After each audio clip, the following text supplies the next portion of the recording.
Hello, everybody. Welcome to the Chakra Way Meditation Podcast. And I'm really delighted to welcome to the podcast Dr. Chloe Weber. And Chloe is a traditional Chinese medicine doctor. So we are going to talk all things Eastern medicine, herbal medicine, all of that good stuff today. And I love this. I love to have a conversation where the Eastern modalities kind of mix and mingle because everything is energetically aligned with these two, the Chinese and the Indian ancient wisdoms, of which there are plenty to talk about. So, welcome, Chloe. Thanks for joining me today. Thank you so much for having me. I'm very excited for the conversation also. Yeah, no, it's going to be fun. First of all, how did you get into Chinese herbal medicine? When did that come into your life? Well, I started studying ecology and evolutionary biology in college after having a rare tropical disease in high school. So I Oh, started looking into how our engagement with the environment is driving disease in society. And then as I got out of school, I had no idea what I wanted to do and was starting to look into public health or nursing, but it didn't really feel like that was getting to the root causes of what was going on. It seemed like Western medicine, largely as it's practiced today, is just slapping a band aid on ailments instead of yeah, looking at where these ailments are coming from and how to really resolve them. yeah. So then I sort of stumbled literally into a school of Chinese medicine. And I had done acupuncture when I was younger for allergies or quitting smoking in my teens. And I went to a school of Chinese medicine and I started looking at all the Chinese herbs.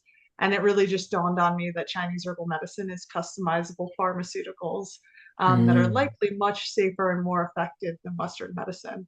And then as I sort of learned more and more about Chinese medicine, I started to understand so many of the key differences between Chinese medicine and Western medicine that make Chinese medicine just so incredibly safe and effective. And I fell in love with the herbs and how we can use them for public health intervention and have not stopped loving them and studying them for the past, I don't know, 15 plus years at this point. yeah. But yeah, there's some beautiful synergies with Ayurvedic medicine as well in terms of how we look at the body. So it's really cool. Yeah, yeah, of course. And this is this beautiful truth that I mean, I know that I go around quite a lot saying, every person, we all have everything we need within us to do whatever it is our soul's mission. We already have within us, and it's just all of the layers that get in the way. But similarly, this planet, this earth holds everything we need in order to heal ourselves. There's a kind of relationship between us doing our work and on ourselves and uncovering the layers of gunk that belief systems and what have you that hold us back.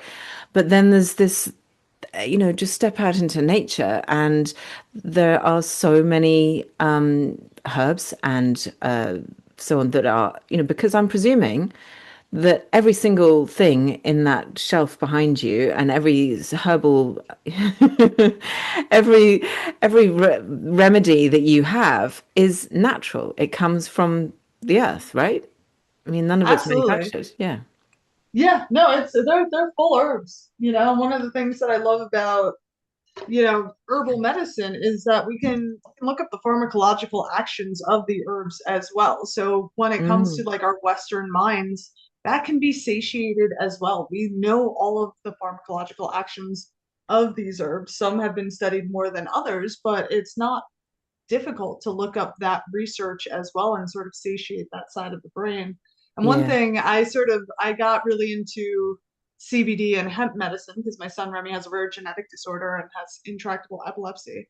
So one of the things that was really funny as hemp was exploding onto the market was everybody was talking about the entourage effect and how the whole is greater than the parts and how all these different aspects of the plants work together to make it so much more effective than when we extract a single isolate from the plant, which is what we see in research study after research study after research study when it comes to hemp.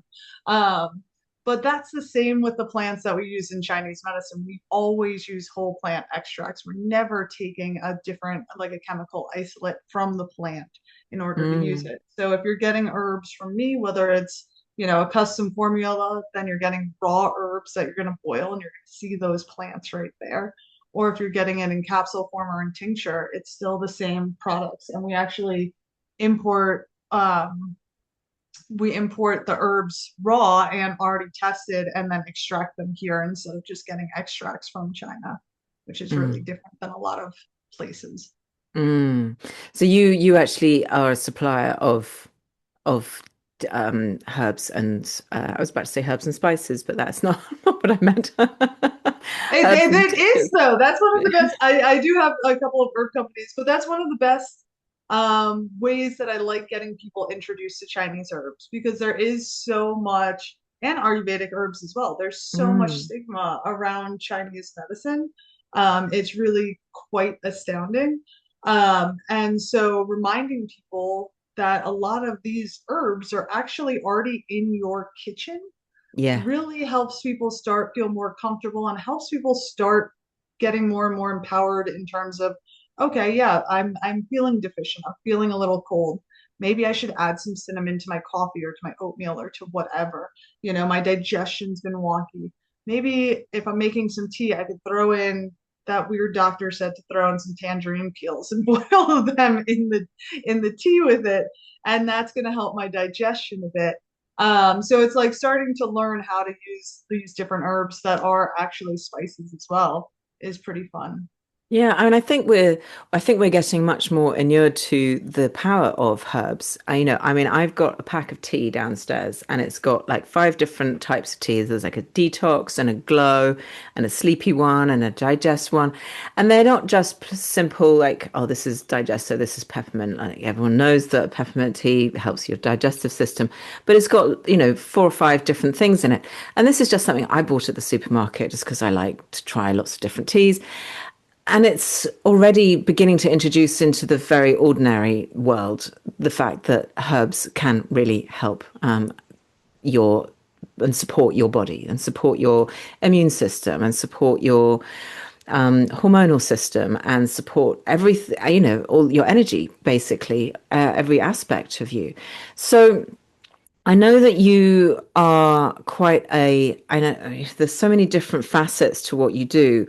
And I know that you've got your son who's quite who has this rare genetic disorder, which obviously that's been.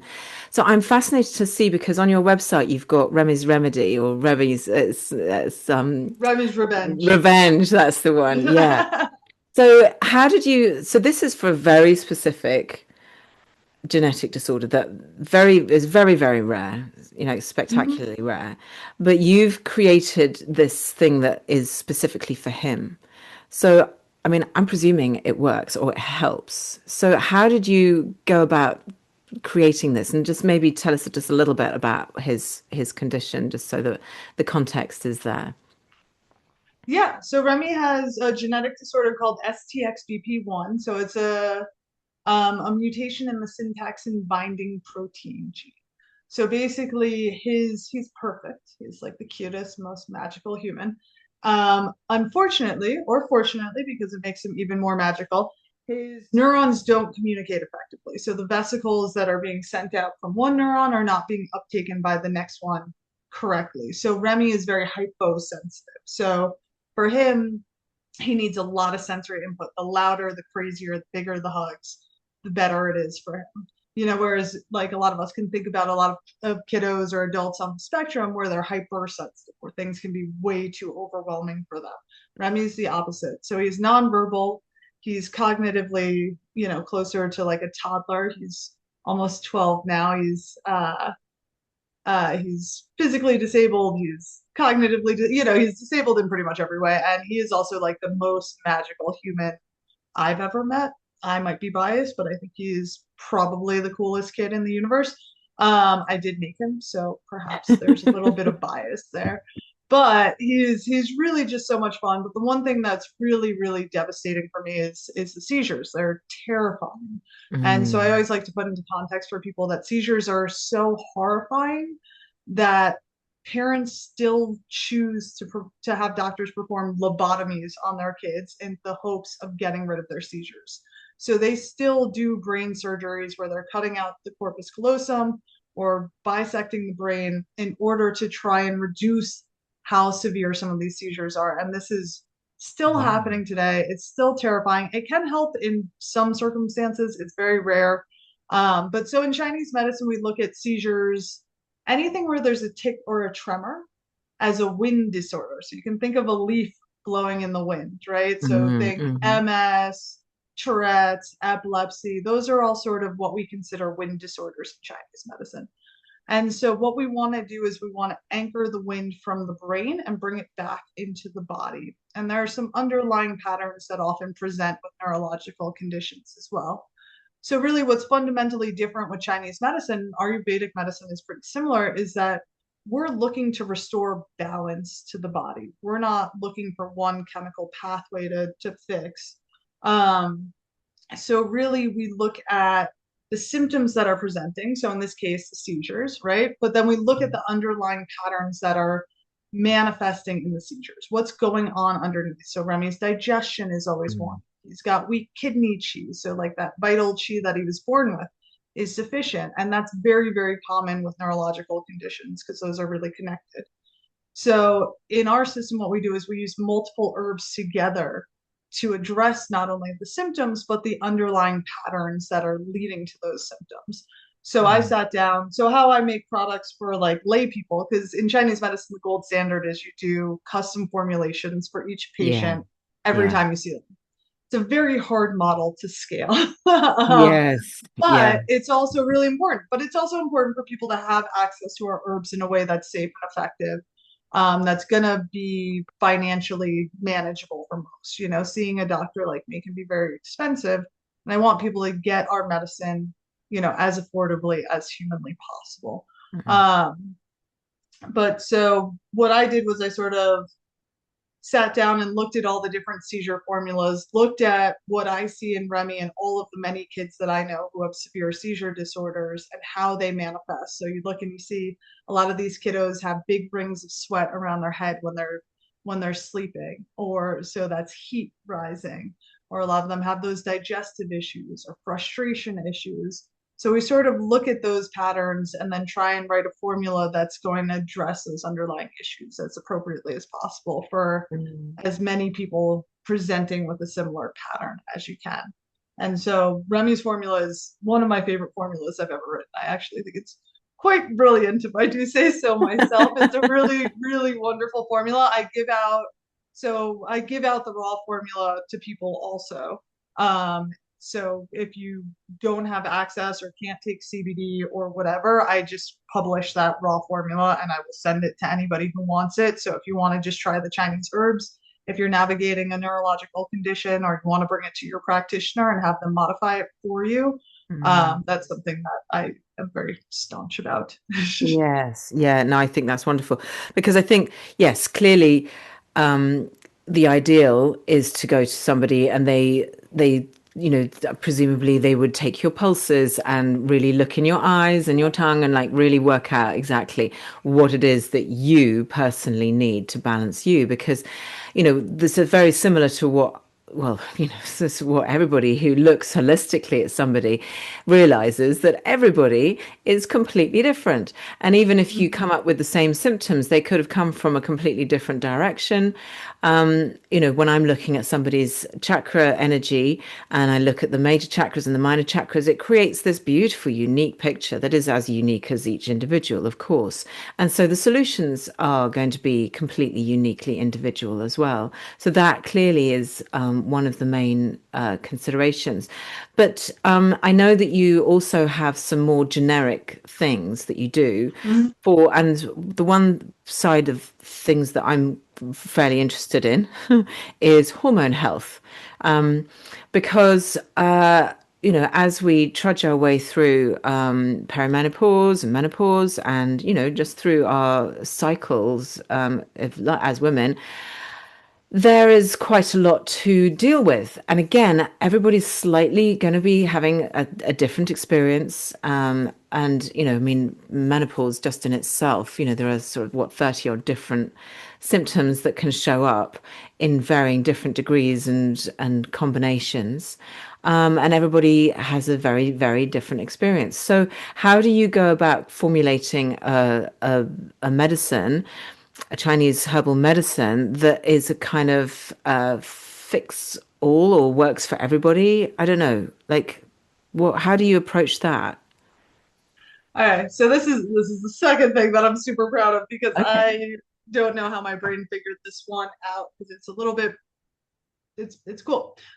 So in Chinese medicine, when I'm working with women, I will normally have women in the least take two different formulas per month, right? So every all of the supplements out there are like, here's your catch-all women's hormone supplement. Everybody take the same thing and everybody take the same thing every day of the month.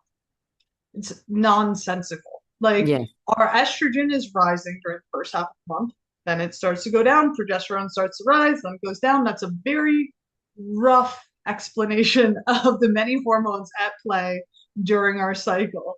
But we Yeah. are certainly not static beings, and that's why like it just drives me crazy. So what I've seen clinically is the most effective way that we can do this is different herbs for each week, or at least different herbs halfway through your cycle. So in Right. Chinese medicine, sorry, what did No, you no, I say? was just going to say, like, this is brilliant. So you have like yeah, because I mean, our cycle was 28 days approximately, but again, it's different for everybody. Some people it's 23, Yeah, some people it's 32, like, and sometimes you don't know what it's going to be. So you have to kind of be quite in touch with yourself as to where you are in your cycle and understanding that part of, so yeah, continue. Fascinating. Yeah. yeah.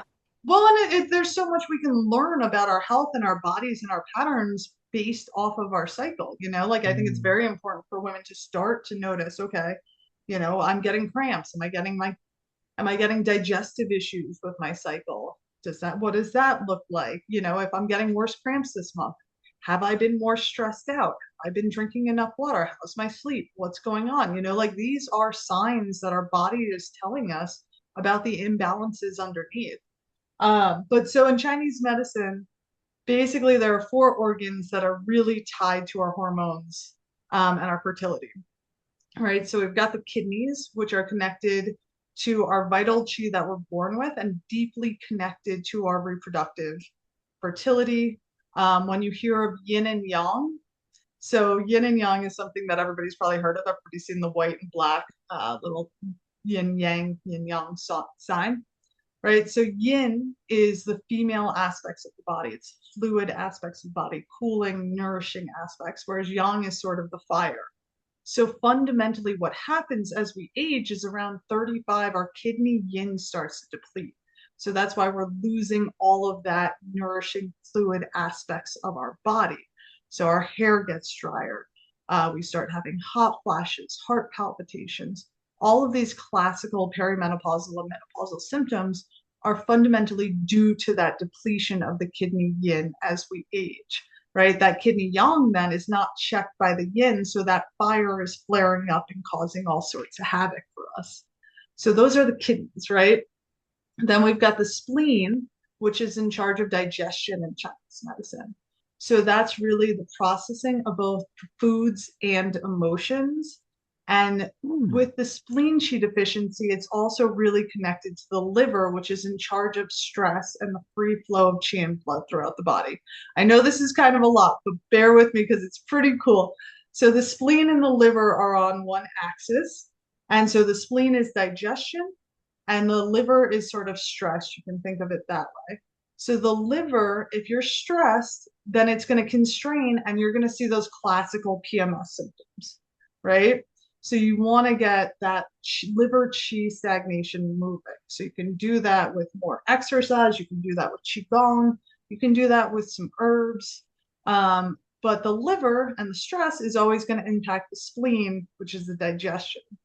So that's why the spleen is really implicated when you're seeing these metabolically based hormonal disorders like PCOS, or if you're having loose stools when you're getting your cycle, those Mm. ruminations where you have monkey mind at night, you can't go to bed. That's when we're thinking spleen Qi deficiency. And to support spleen Qi deficiency, ginger, warming foods, cardamom, lots of wonderful Ayurvedic herbs, great to add to your food. And then the last is really the heart. And the heart in Chinese medicine is what we call, is in charge of what we call the Shen, which is really the spirit. So if the heart is out of balance, then you're going to see heart palpitations, you're going to have those night sweats, insomnia, classical generalized anxiety. And so the heart and the kidneys are the other axis. So you look at these two axis, Yeah, um, that access. Yeah, two and access. you can sort of see how they interplay and start understanding where these things might be out of balance for you. And so Mm. basically, I created formulas to support each of those four main patterns. And then based on where you are, um, you're going to be recommended either, most people are going to take the kidney formula that nourishes the kidneys and supports blood after they bleed for the next 2 weeks. And then a lot of people are going to then take the liver formula for the week before their cycle and during their cycle. That's sort of like the classic standard for most women because basically we're nourishing ourselves Yeah. after we've depleted ourselves and then we're moving the chi and blood in preparation for our cycle. But depending on what you have going on, say you do have PCOS or something similar, you might want to do the spleen formula for that week before your cycle and then during your cycle. And then as we're getting older and going through some of the more classical menopausal symptoms, you might want to take the kidney formula during the day, every day, and then you take the heart formula at night, and it's phenomenal for sleep and helping those hot flashes. Mm. So it's sort of mix and match. And ideally, you get to know your body so you know what you need. Like for me, I obviously have all the herbs in my house, but like sometimes I'm like, oh, my digestion is sort of wonky or I'm feeling brain foggy. I'm going to actually take the spleen formula today, even though typically I would take the liver formula. Mm. Hopefully that makes some sort of sense. It's always kind Yeah, of tricky no, it finding does. the I mean, balance. in my mind's eye, I've got this kind of, like you said, the X, Y, and like, where are you in your to mapping yourself? And there's a beautiful self-awareness that has to come alongside that. Like, you can't just go, oh, I'm suffering, just give me something, anything. Like, you actually have to be really aware. And there's a real beauty in that because when you begin to have, and really you're having to tune in to what your body is telling you and what's going on in your body, that in itself is such a healing thing, because you're taking responsibility, taking accountability. It's not like this thing, this dreadful affliction is just happening to you. You are understanding it, you know where it comes from, and then you take the aligned action that and the right sort of substance or the right thing that is for you in that moment in that week or even in that time of the day. It's Yeah. it's a really fascinating thing. And I've talked to a lot of people about menopause because that's where I'm at in my sort of age wise.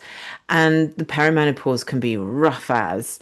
But I think that everybody suffers in such a different way. And Mm-hmm. like I know people who have really, really suffered through their menopause, like it's been really, really rough. And I look at those people, and the one thing that they all have in common is that they've led very stressful lives. They've Yeah. actually like been in the work world in a very masculine, energy, that kind of real pushing, aggressive, or not aggressive, but that masculine pushing energy. And they've had to bring themselves to that sort of level to make it through their career. And that's why I feel so sad. There's a lot of women who fall off the work perch around menopause because they just can't do it any longer. But I feel like the people who suffer the worst are the people who've had that kind of stressful life and the people who have, been doing the work or been looking after themselves or had self-awareness throughout the majority of their lives tend to weather it slightly, it's a slightly calmer storm than those who have had. So it's that lifestyle and that I think really supports the Chinese traditional Chinese medicine of like this of the stress and the energy side of things. S- Absolutely. Yeah, No, we see these patterns over and over again in patients and people that we work with where you're like, okay, you've depleted yourself yeah, and you're stressed and these things are not going to function as well. You do need to nourish yourselves. And I think as a society, we have so deeply trained women, myself included, to give to everybody else to keep pushing, and it's wonderful that we can work and that we're doing all these amazing things. I love what I do. It's so essential. But so many women are still left, not only working full time, but still bearing the brunt of taking care of the homes and taking care of the mm, children, and taking care of all of the mental load. I mean, we all know what that's like. mm, And many of us don't get the nourishment that we need. And I think menopause can be a real kick in the face to let you know that these things need to change. And yeah, I love educating about how Chinese medicine looks at hormones because for me it's like, yeah, buy my herbs, they're great, they're immaculate. Like I'm a psychopath. I'm really, really proud of them. Like every detail of them is on point. However, I'd much rather you just like go out in nature and make sure that you're eating like whole organic foods and taking time to yourself and like mm, doing those things. Like the herbs are going to be a shortcut, but like what can you do that's going to help you, actually take some time for yourself? And I think women yeah, really struggle with that. And so yeah, I hope that more women try and find ways to nourish themselves because we yeah. deserve it. Yeah, no, God, hell yes, absolutely. I mean, I've just recently created well, a little while ago, a meditation on receiving because we are, I think that, the majority of us, and I don't think this is just exclusively for apply to women because I think men give and give as well. Mhm. The pressure to provide is not simple, and the pressure to be a man in today's society is not straightforward. But as women, and especially now I'm on the other side. It's really interesting to see that when I was still having my period and I was still in that sort of phase of my life, I was very happy to give, and I was giving and supporting, and I still continue to give. And because I was trained at an early age that giving is how you receive love, and da, da, da, we all have that. The classic people pleaser, Mhm. recovering people pleaser, I should say. Um, but then when you hit menopause, there's something like there's like this switch that's gradually or suddenly switches off where you go, actually, I don't want to look after everybody anymore. Not only do I not want to, I don't need to look after everybody more. I've done my mothering, I have done my caretaking, and now it's time for me to just sit in my own power and be myself. And there is something incredibly powerful about that is within the menopause that is not talked about enough because I think that the power of the menopause is that inner power of rising. You're not bleeding anymore. You're not giving away your energy. You're not having that potential of having to caretake and look after a child. You can sit back in your wise woman era and celebrate the wisdom and the experience and the lack of fucks to give that you now have. It's just, I love it. it's such a powerful time if you let it be. And I think society tells us, oh, bad luck. You've gone a bit dry and wrinkly. Here, have a, it's like, no, no, no, no. This is an amazing phase of life to have, but support it we must, how we can. Yeah.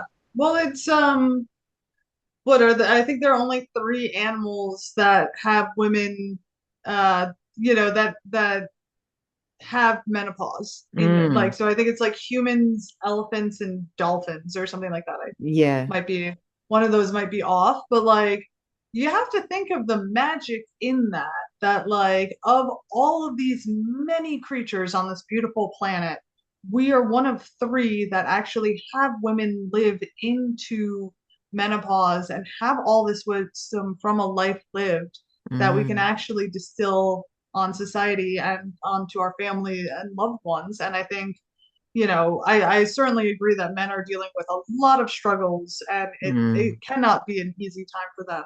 But I no. do have to say that I think that it is, on a societal level, it is time for us to take more of our knowledge, our wisdom, and our leadership from women at this juncture in particular, because it's time for us to really start looking towards the next generation. And if you look evolutionarily, men are evolutionarily driven for their next progeny, to like spread their seed and expand and conquer. That's their evolutionary drive. Women are driven to care for the next generation, to plan Mm, for community and to build. And if we don't start building for the next generation, we will not have a planet for the next generation. And mm, so it's really important that we start, whether it's women leaders or just taking more wisdom from women. mm. I really encourage women to just speak up more in their truth and to honor the wisdom that they have, because so often we sort of take a back seat and let others talk. Yeah, yeah. No, you are spot on, and I think that it's happening. I think in overall, I think the awareness that women have, and certainly younger women. I've just been in a container with a whole load of like about 100 plus women, of which I was probably one of the oldest, and to see all these like incredibly powerful 30 somethings women, so strong, so really invested in their futures and invested in the world and invested in creating a better energy. And I think that is definitely what is happening over the world. I think that people are waking up to the potential of what we're doing and what has been done and what needs to be done. So, but that, Chloe, is a very, very big conversation to be having. And I want to stick, let's try and stick to Chinese That's traditional fair. medicine That's because fair. it's big.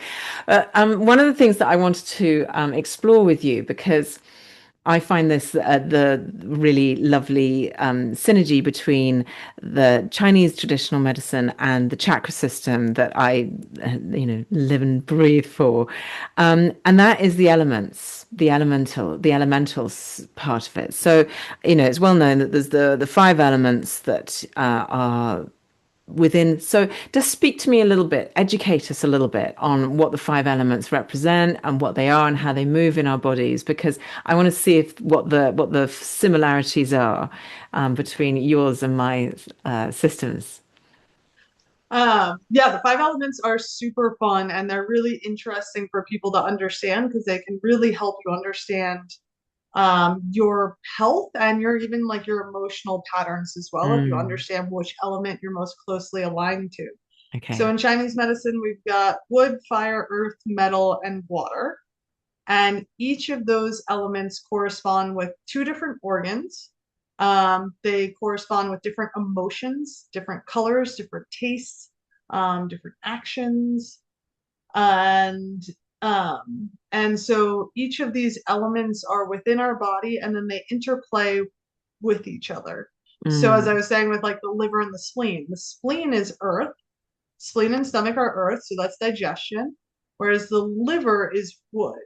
Um, and so the liver and the spleen, these two elements, the earth and the wood, keep each other in check. So they're always sort of balancing each other out, or like water is going to control fire. So there's always sort mm. of these different dynamics that are going on within the system. So it's really looked at more as like an ecosystem as opposed to, um, just anything Just sort of isolated. separate, yeah. And I've Um, always I've always been interested in wood, because is wood representative of growth? Because it's an aliveness in the wood rather than just an inert log of wood. yeah, wood is often, you can often think of many people are thin, very active, often sort of entrepreneurial in terms of their temperament. So they're very growth minded, they're hardworking generally. And then body type, they're often pretty thin and yeah, I always think of like long distance runners as wood elements. So that's not always true, but often. That look okay. So you can ascribe an element to, so a person could be like a wood person or a metal person or an earth type, sort of, but there's going to be mixtures of everything in that, right? Yeah. So like A little. I am an earth to the core. Like I love food. I will cook for everybody. I want to take care of everybody. I love, I even just study digestion all of the time because I think it's such a fundamental aspect of health. I am an earth element, but I also have a lot of water, which is very reflective. Very can be very really enjoy solitude, writing, intuition. Mm. Whereas for me, I have no metal. Like metal is like the element of structure. So people who are like very organized, very type A, that's metal. And I have zero metal in my personality. So it's Yeah. hysterical to me when I like work with people and they're like, okay, this. And I'm like, what? Like I'm a very high achiever, but I have no structure whatsoever. And I hate it when I have to try and do that. So it's, yeah, there are some tests online. I should really pull together one so I can just link it for people. But if you look up the different five elements, you'll find that you're going to resonate more with one of them. And there are some quizzes online that people can take that'll tell them which element they have and then which elements are sort of their secondary and third elements. But Okay. those elements not only correspond to like your personality, but like also the health issues that you're likely to see. Okay. So like for me as an earth person, digestion is my weaker element. Like I'm prone to food allergies and food sensitivities and overthinking and worrying. So that all sort of ties in there also. So it's kind of fun to look into and kind of empowering for people once they get an idea of what their correlation is. Yeah, I think, yeah, no, I'm desperate. I'm now like, I want to do a quiz. I want to know what type of person, or, what element I'm at, because obviously with the chakra system, you have the elements ascribed to each of the energy centers, and you go from the base up. It's like earth, and then water, and then fire, and then we come to air, which is not one of the elements, and then it's sound and thought and ether, so it comes a little bit more sort of ethereal. So wood and metal are definitely ones that are like curious to me, but they completely make sense, and I understand where you're coming from with those right now. But I love to use the elements, especially like this morning, for example, I was teaching a heart chakra class and we were focusing on air. So we were doing tons of breathing. We were inviting lots of spaciousness in, like we went up into dog pose, like thinking that was a helium balloon underneath the belly, kind of lifting us up. Like we want to invite that sense of airiness into the body to expand. But, for me, with the heart chakra and air, it's all about release and it's all about opening. But, when we are suffering, when we're heartbroken or when we're grieving, when the heart is in trouble, the breath is absolutely our friend. Like you meet anybody who's like truly heartbroken, they can barely breathe, Mm-hmm. and that's why, these we have great sobbing is like this ratchet, the body takes over with the breath. And I always find those kind of connections really fascinating. And, like the sacral is water, which is the flow of emotions and the flow of creativity and all of that kind of stuff. But then again, right above that is the sacral, solar plexus, which is fire, our power center. So like if the fire is too fiery, if the fire is too big, then what do you need to dampen down the fire? A bit of water. So let's add a little bit of fun, a little bit of sexy, good time creativity, whatever, from the sacral to dampen down the fire. So I always use the elements in sort of, I don't know, in as many ways as I can, because I think that people really identify like we are just humans, we are of this earth, and so the elements really do resonate with us, even if we don't get it. As soon as you're told about it, it's like, oh yeah, I get it, because we resonate. Well, it's astounding when you look into them and you start understanding the correlations. And yeah, I need to study the Ayurvedic elements more because it's so similar in how they sort of work together, but such a different way of looking at it. But it just reminded me when you were speaking, in terms of the lungs and the grief, the lungs in Chinese medicine store the grief. So like it's like once you start looking, like you can look up a chart that'll have all of these different things, right? So like for me as a practitioner, if I'm working with somebody who has a chronic cough that will not go away, that's been there for years, and we've done all the herbs and we've done all the acupuncture and blah blah blah blah. I will, I mean, probably before we've done all of the things, I will ask, like, is there something that you're grieving? Like, did Mhm. anything, like, are you, have you processed, grief in your life? And like, what might that look like? It might not be a person. It might be, leaving a place. It could be anything, Yeah. it could I be a mean, dog. you can grieve for your youth. You can Yeah. grieve for any number of things. Yeah. Lost Yeah. opportunities. Yeah. But it's, it's fun seeing the different correlations, and it's pretty hard not to, like it's one of those things that once you look into it, it's hard not to see it, not to resonate with it. And then it's really fun to start integrating that into how you relate to the world and relate to your body and your emotions. Because as you were Mm. saying, you sort of need all of these different elements in a certain fashion to keep each other in check. You Yeah. need the water to clear the fire. When the fire gets too hot, you need the earth to help ground you when you get too airy. Like it's Yeah. very cool, and it's something that people can really start looking at within themselves if they just, start looking at it a little bit. Yeah. Yeah, exactly. And I think, I mean, other thing I want to just pick up on that you mentioned a few times, which I think is so key and so fundamental to not only our health but our happiness, is our digestive system, because the gut-brain axis has now been proven to be a thing. Who I love when they knew? catch up thousands of years later. Catch up, lads. Um, but supporting our digestive system, and we can do that by eating healthily and keeping ourselves hydrated and so on. And, then there's recently, in the last few years, we've got all the fermented things and the kombuchas and the kimchis and all of those kind of fermented things that will support gut health. But how do you, is that very personal thing, everybody's digestive system? I think I think there's some key foundations for everybody as far as I look at it. So one, bone broth and fermented foods can always be supportive for a lot of people, but they can be too much for some people as well, Mm, depending on how your gut's going. But if you look back at every culture in society, every culture traditionally has some form of bone broth and some sort of fermented food, right? And that's because it's so healing for the gut.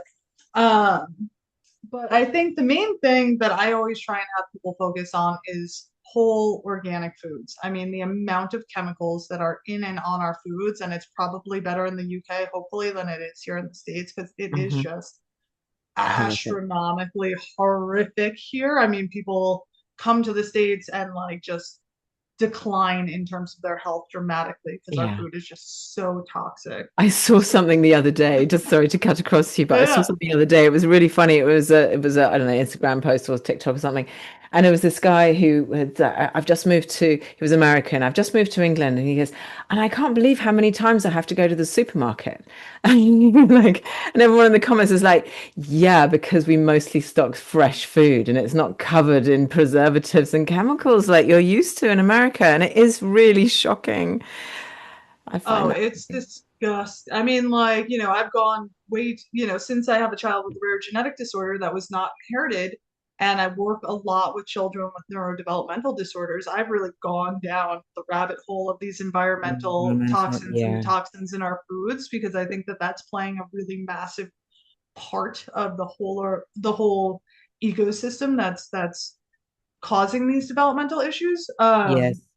So it's absolutely terrifying to me. So like for me, I always just have people focus on whole foods that are as organic and as regeneratively grown as possible. To me, that's where I spend all my money. I don't have a ton of money, spend it all on like really good foods because I want our government to understand that that's where I'm going to invest my money for me and my child. And that's what I think is most important for both of our health. And like that foundation is essential. I think for most people, I think I get I'm not too keen on a ton of lab testing. I feel like functional medicine has gotten really out of control in terms of some of their lab tests. Mm. But I think doing a basic elimination diet once a year is a great thing for most people. So cutting out gluten, dairy, soy, eggs, and corn for about 4 weeks, and then reintroducing them one at a time, making sure that you don't have, an allergy to one of those that's causing systemic inflammation in your gut can be life changing for people. Um, Mm. and then I also do think that parasites are kind of under misunderstood and uh underreported. Like we don't have good parasite tests, hard to test for. I know I have two dogs who will lick my child on his face, and then I will kiss that kid. And like there are parasites in our society, and I've seen basic parasite cleanses be absolutely life changing for people also. So those are two pretty affordable, simple things that most people could do sort of once a year and just see how their bodies respond to it. Yeah.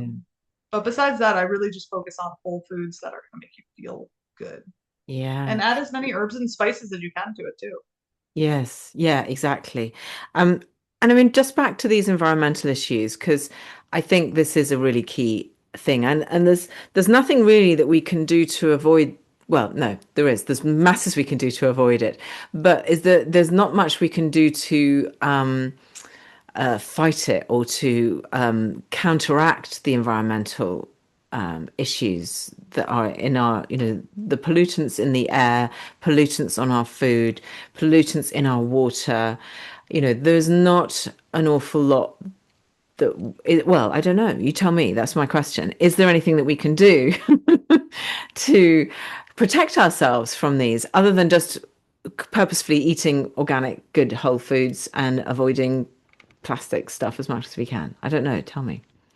Well, I think avoiding plastics a lot. One thing I was really surprised by was that over 50% of the plastics that are in our bodies is actually from inhalation. So if you have a dryer that is drying and venting into your house, see if you can change that or get an air filter to be by there or open the windows. I get psychotic now when I go to yoga, especially hot yoga, and people are wearing like all of those super cute leggings that are made of plastic and PFAS. And I'm like, oh my God, you're heating up your bodies. And then you're just sucking in all of these chemicals.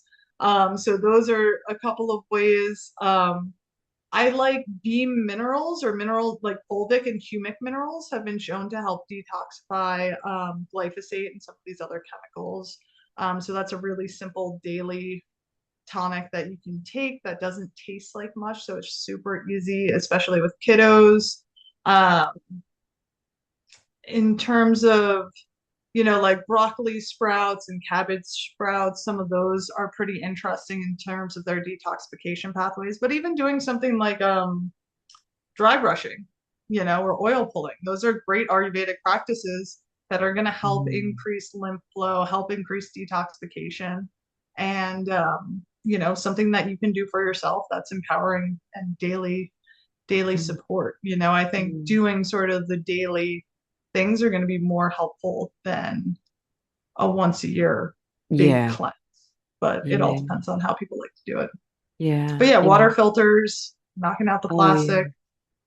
plastics are just wild. I mean, it's horrifying how much of this is being found in fetuses that are being born, and the implications of what that will continue to do as these things just bioaccumulate. So like Mm. each generation it just gets worse and worse because not only are we toxifying the earth and our foods further and further, but they accumulate in our biomass and are passed down to our children.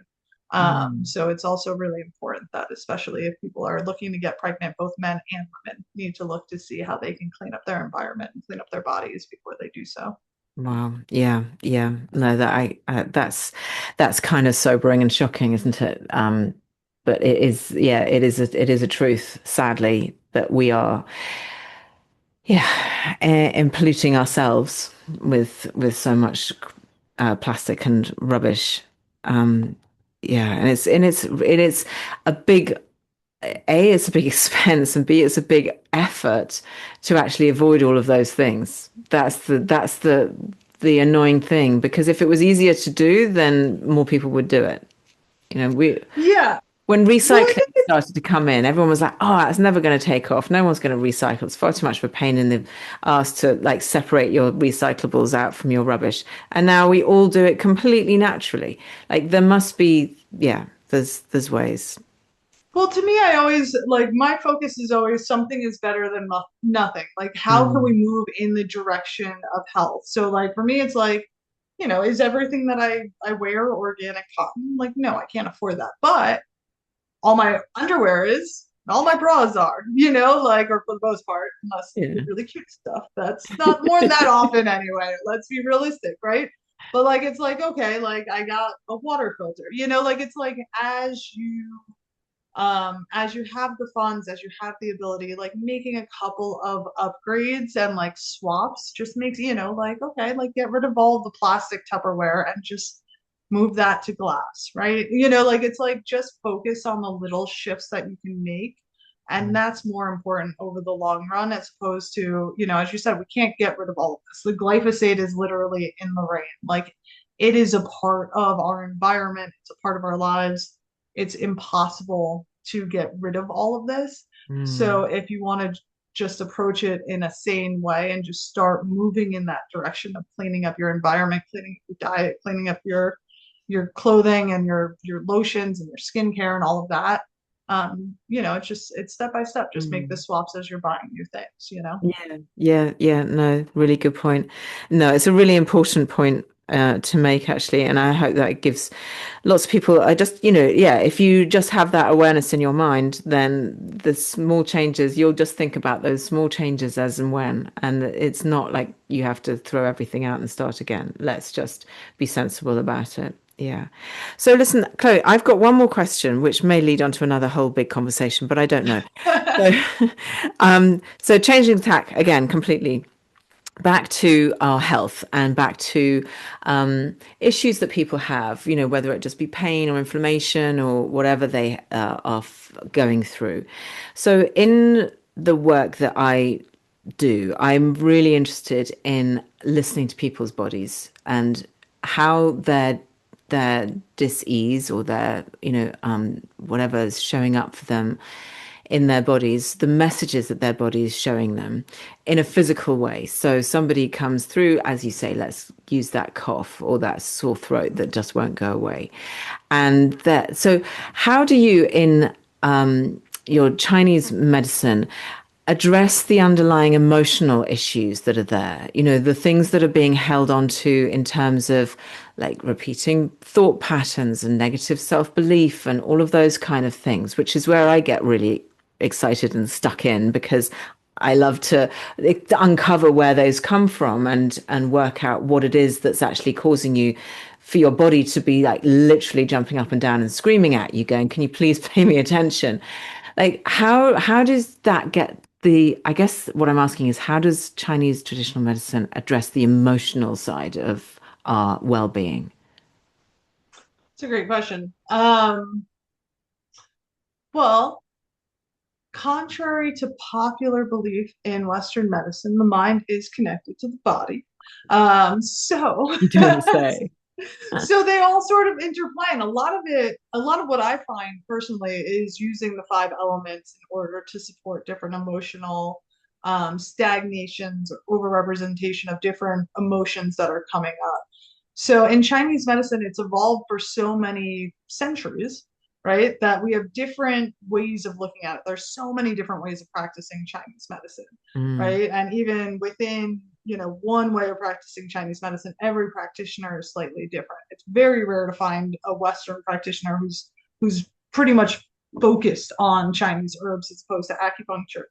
But five element acupuncture is one way of treating the body where we just look at the body through the five element lens. And so I find that that's one of the most beautiful ways to sort of address emotional stagnations or imbalances is Hmm. through the five elements. So a lot of times we're going to do that with acupuncture. Personally, I find that to be one of the most effective ways. So herbs are going to help because they're going to help balance those organs. So like if you are having that stagnation that's leading to a lot of frustration, we have herbs that are going to help that. Or if you are having that heart heat that's leading to generalized anxiety or insomnia, we can use the herbs to calm that heart heat. But a lot of times, as you were sort of alluding to, there are these emotional loops that we need to help people sort of work through, both cognitively and physically. And so, Five Elements is such a beautiful way, and they have some very interesting um, sort of protocols that are based on classical sort of shamanistic acupuncture techniques, like clearing the internal and external demons from the back points, which is really fun. These points up here, our upper kidney points, are really powerful spiritual points as well. So I really find that doing the body work can be one of the best ways to support sort of that next emotional Mm. release or evolution.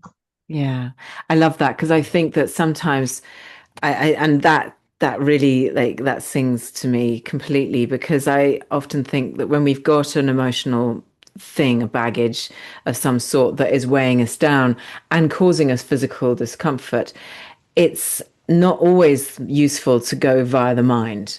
It's useful to bypass the mind and go straight to the body and treat the body. And I mean, I'm currently in I go and see a fantastic acupuncturist, and it is really, really supportive actually. And I really love going and just allowing that energy to begin to flow and things to happen. I mean, it nearly wiped me out completely my first session.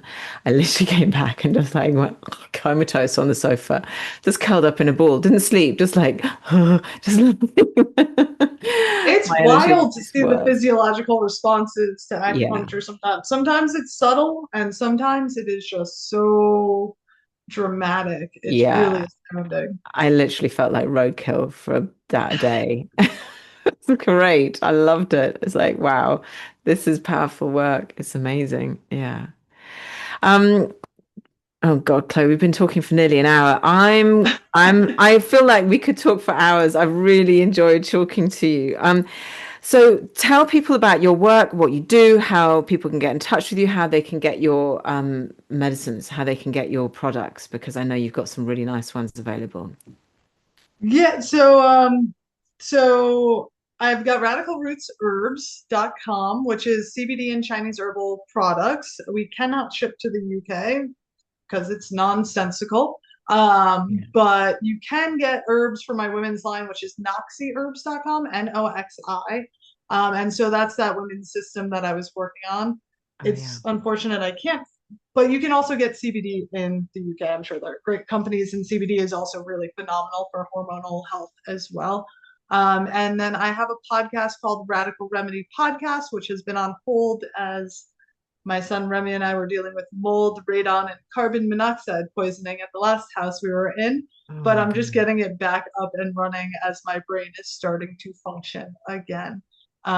So I look forward to doing that more because I love having more in-depth conversations, and a lot of that is focused on children's health and ecological health and how we can build a better world for the next generation. Mm. Because I am concerned about that. Yes. You seem slightly passionate about it, and I love that. Yeah, it's amazing. Chloe, you are really inspiring, and your energy is fantastic. And I fully, I really wish you all the best because this work is really powerful. And the more people that can use this kind of modality to keep themselves healthy and to approach the world with a fresh and positive attitude. Yeah, it's wonderful. So thank you so much. Thank you. This has been so fun.